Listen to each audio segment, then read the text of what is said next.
Can you talk a little bit about your practice regimen when you first started playing and what it's like now? Well, when I first started playing, my parents used to kick me out of the house. Said, listen, dude, you've been in there all day long, you know. You need to go out and play basketball, get some exercise or something. As the years have gone on, I don't practice as much because when you're on the road so many times, if you're playing six nights a week, you know, your hands get tired. So I don't practice as much as I used to, but it ultimately becomes a thing where when I go home on the breaks, I do woodshed and I try to play styles completely opposite of what I do. You know, I don't go home and crank out the blues rock. I go home and like crank out like classical riffs or jazz, or I just limit myself. Like a couple weeks ago, I was home in Georgia for like a week and a half, and I forgot to bring picks, and I was gonna go to the store and buy picks, and I go, you know what? I'm not gonna play with a pick for 2 weeks and just see where that leads me. And you get into these kind of things where it's like you get using just your hands, like you get way more expressive, you know.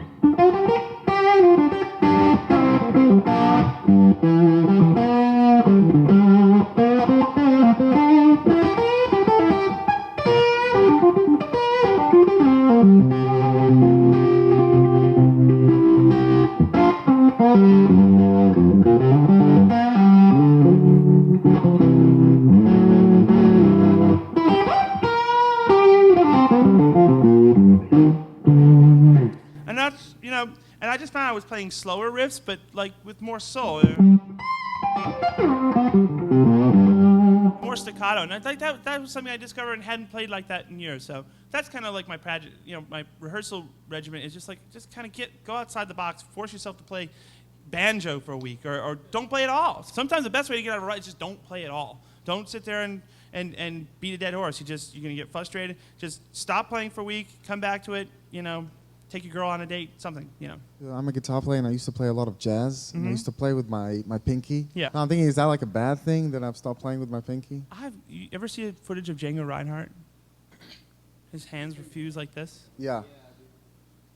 He was whipping. That's what I think. He had 2 fingers and was just killing everybody. It's just what you fall into. I use my pinky very little whenever it comes back. But I've also seen guys who use it sound very soulless. And it's like, to me, I bend. It's hard to bend with the little finger, you know? I'm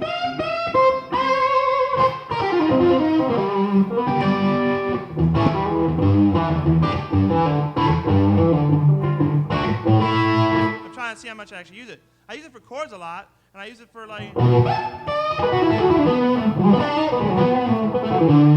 and like for my half-ass Eric Johnson impression. So that's pretty much what I use it for. Nobody asked me what the names of these chords are because I was at GIT about a month and a half ago doing something very similar to this, and the guy, you know, this kind of punk college-looking kid goes and says, you know, when you do the major 6 to the minor 5, what are you thinking?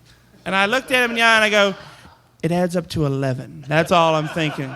So this is what I found. You know, it's like you build your own chords, like if you're in the key of G. This is my favorite one. This is like the guitar world, you know, guitar player shot of the 80s, you know, like Chris Imperelli. Remember that guy, you know? And like, he'd be up there like with his, probably something of a Jackson or Charvel nature, and like probably had more points and you can use it more as a weapon than a guitar.